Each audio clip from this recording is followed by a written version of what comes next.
Habis semingguan ini rame isu si Budi Ari, gue ngambil kesimpulan. Ternyata si Budi Ari ini adalah alat cawe-cawenya Jokowi yang mau dimasukin ke Gerindra. Apalagi abis gue nonton dia di podcastnya Akbar Faisal Uncensored atau AFU. Makin yakin aja tuh gue. Karena di podcast itu, entah dia sadar atau enggak, gue ngelihatnya itu dia malah ngebongkar skenarionya Jokowi untuk cawe-cawe di Pilpres 2029. Oke, mari kita mulai post approve-nya. Nih dia. Warna-warna. Logonya mana? Kameranya udah fokus belum? Papnya mana, woy? Masih pada ingat nggak kalau dulu si Budi Ari ini pernah bilang, merah kata Jokowi, merah kata Projo. Putih kata Jokowi, putih kata Projo. Gue rasa itu masih berlaku sampai sekarang. Banyak yang menilai kalau Budi Ari ini mau masuk Gerindra karena cari aman dari kasus-kasus yang kemungkinan besar bakal bikin dia masuk penjara. Tapi gue yakin ini adalah strategi politik Jokowi pengen masukin pionnya ke Gerindra. Mirip kayak itu loh, sejarah kuda Troya. Bangsa Yunani bikin kuda yang bentuknya gede banget, terus selama perang kuda itu dipajang di arena pertarungan sebagai simbol kekuatan bangsa Yunani. Nah, terus mereka pura-pura ngalah dan mundur. Tapi sebelum itu, mereka masukin pasukan perangnya ke dalam kuda itu. Karena mereka mundur, orang-orang Troya mikir mereka udah menang. Terus dibawa masuk itu kudanya ke dalam kota sebagai piala kemenangan terhadap Yunani. Nah, terus gimana tuh? Pas malamnya, semua udah pada tidur, langsung keluar semua.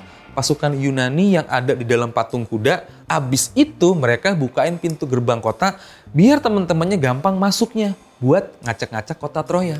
Sampai akhirnya kota itu berhasil ditaklukkan sama Yunani. Nah, gue ngelihatnya ini adalah strategi yang dimainin sama Jokowi terhadap Gerindra melalui si Budi Ari. Kenapa begitu? Ya sesuai statementnya Jokowi sendiri, kalau dia bilang akan mendukung pasangan Prabowo Gibran di pemilu 2029 nanti. Gue ngelihat timnya Prabowo udah sadar kalau Gibran ini adalah beban buat Prabowo. Karena dari yang gue dengar juga, pasangan Prabowo Gibran itu belum tentu akan berlanjut di Pilpres 2029. Bisa jadi karena itu si Jokowi cari cara supaya rencananya untuk masangin Prabowo Gibran di Pilpres 2029 ini tetap terwujud. Caranya gimana? Mulai dari mendukung Soeharto jadi pahlawan nasional biar kelihatan mendukung Prabowo. Padahal kan kita tahu sikapnya dia dulu kayak gimana terhadap Orba. Kemudian didoronglah Budi Ari ke Gerindra dengan segala macam drama aneh-anehnya itu, mulai dari nama Projo sampai bau-bau pengkondisian seolah-olah relawan Jokowi marah ke Budi Ari. Termasuk ketika Jokowi nggak hadir di kongresnya Projo.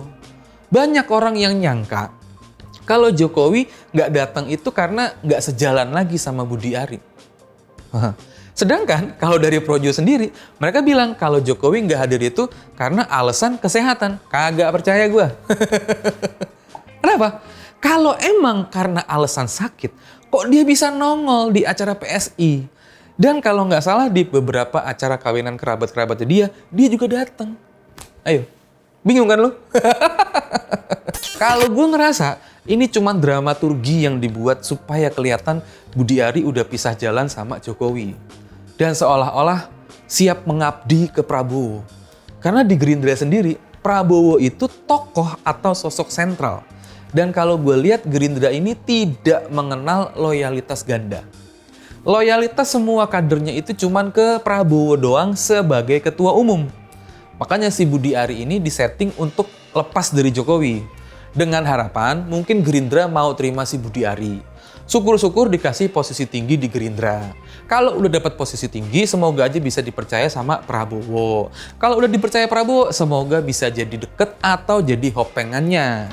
Dan kalau udah deket, tinggal meyakinkan Prabowo supaya tetap mau milih Gibran jadi cawapresnya di 2029 nanti. Itu bacanya gue. Lu nggak bisa ngelihat cara Jokowi main dari kacamata politik normal. Karena emang cara dia berpolitik itu nggak normal. Bahkan cenderung nggak beradab. Jadi, ingat rumusnya. Apapun yang diomongin sama Jokowi, artiin sebaliknya. Itu udah paling bener.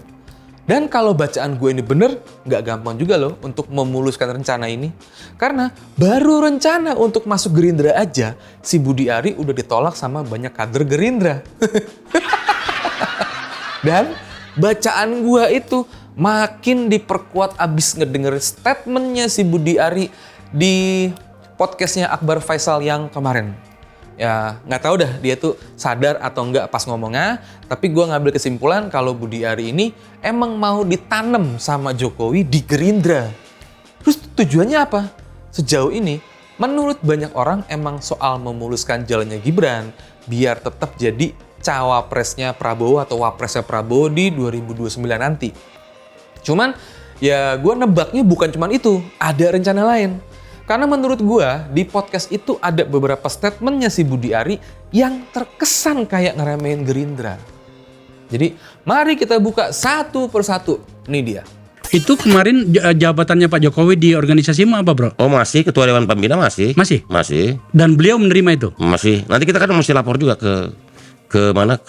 Hasil dari ya, ini hasil belum kongres ini saya sudah minta waktu untuk melaporkan hasil sini. Pak Jokowi memang sudah tidak lagi jadi wakil presiden, presiden ya. Bahwa kemudian loyalitasmu kepada Pak Prabowo di mana you juga pernah menjadi anak buahnya itu adalah hal yang lain lagi.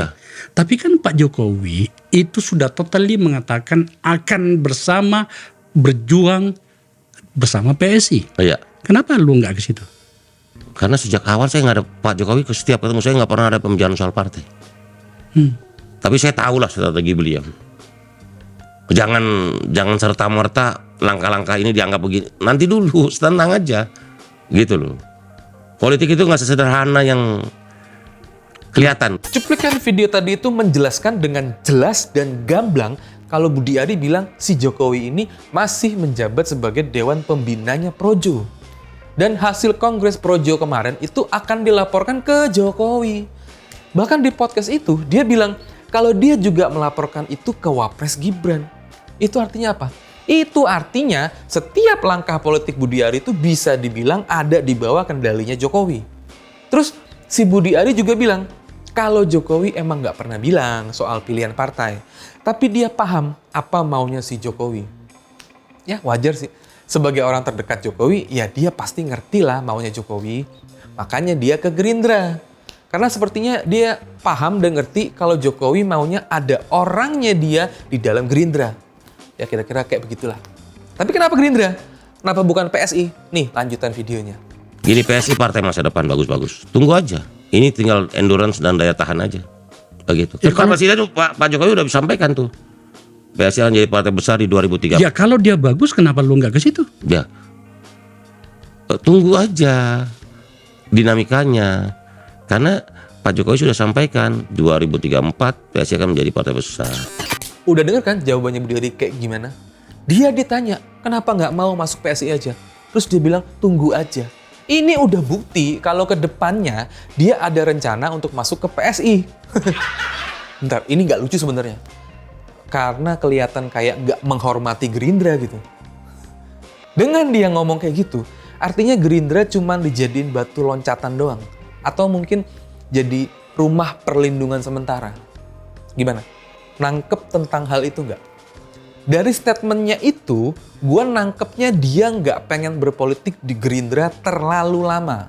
Karena kalau misalkan PSI udah gede, udah besar, dia kayaknya bakalan pindah ke PSI. Cuman masalahnya, yakin itu PSI bakalan jadi besar? Atau malah makin nyungsep? Karena sepengetahuan gue, partai besar atau partai yang bisa jadi besar itu adalah partai yang punya ideologi dan berpegang teguh sama ideologi partainya. Nah, kalau PSI, gue rasa kita semua sama-sama tahu lah ya. Ini gitu loh. Oke, kita ke cuplikan selanjutnya. Nah, ini di momen inilah yang tadi gue bilang kalau si Budi Ari terkesan meremehkan kekuatan politiknya Gerindra. Ini dia.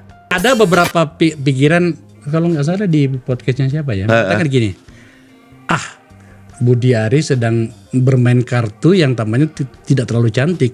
Kalau ingin menguatkan Gerindra dan Pak Prabowo, koalisinya Pak Prabowo sudah sangat besar. Loh begini, kan agak ironis. Masa partainya presiden cuma nomor 3? Jadi kalau gabung, Kalau partainya presiden tuh harus nomor 1 dong. Harus nomor 3. artinya kalau Gerindra, Projo gabung itu bisa nomor 1. Oke, ini dia kepedean banget sih kalau menurut gua. Si Budi Ari mau bikin kesan kalau nanti Gerindra menang 2029 itu karena dia. Dari dulu yang namanya partai presiden itu ya biasanya emang bakalan jadi juara 1 di pileknya. Atau setidaknya di pemilu selanjutnya. Ini udah terbukti kok dari zaman Presiden Soeharto. Yang jadi juara 1 itu Golkar. Terus tahun 99 sampai 2004 Bu Megawati malah dapat paket komplit jadi wapres, terus naik jadi presiden, dan PDI Perjuangan jadi pemenang pileg tahun 99. Terus di tahun 2004 waktu Pak SBY jadi presiden, waktu itu Partai Demokrat emang belum juara pileg, tapi di pemilu 2009-nya Demokrat jadi juara 1. Terus berlanjut di 2014, 2019 sampai 2024 juaranya itu PDI Perjuangan. Bener nggak? Jadi kalau nanti Gerindra bisa menang di Pileg 2029, menurut gue ya itu kayak udah jadi rumus politik nggak sih? Apalagi kalau pemerintahan Prabowo itu banyak ngeluarin kebijakan populis, ya otomatis nama Gerindranya juga keangkat. Jadi nggak usah kegeeran juga kalau Gerindra menang di Pileg 2029, itu karena Budi Ari atau bahkan karena Jokowi. Ini level kegeerannya udah terlalu najis sih. Emang nggak dia pikir Gerindra itu partai kemarin sore? Emang nggak dia pikir Gerindra nggak punya kader-kader yang mampu memenangkan Gerindra? Kepedean banget lu, But.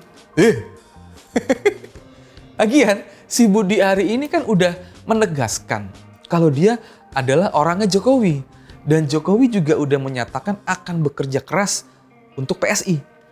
Terus menurut lu semua, walaupun udah masuk ke Gerindra, apakah si Budi Ari akan bekerja keras buat memenangkan Gerindra atau malah kerja buat PSI? Kalau gue yakin karena dia orangnya Jokowi, pasti dia akan kerja buat PSI dengan cara mengacak-ngacak Gerindra.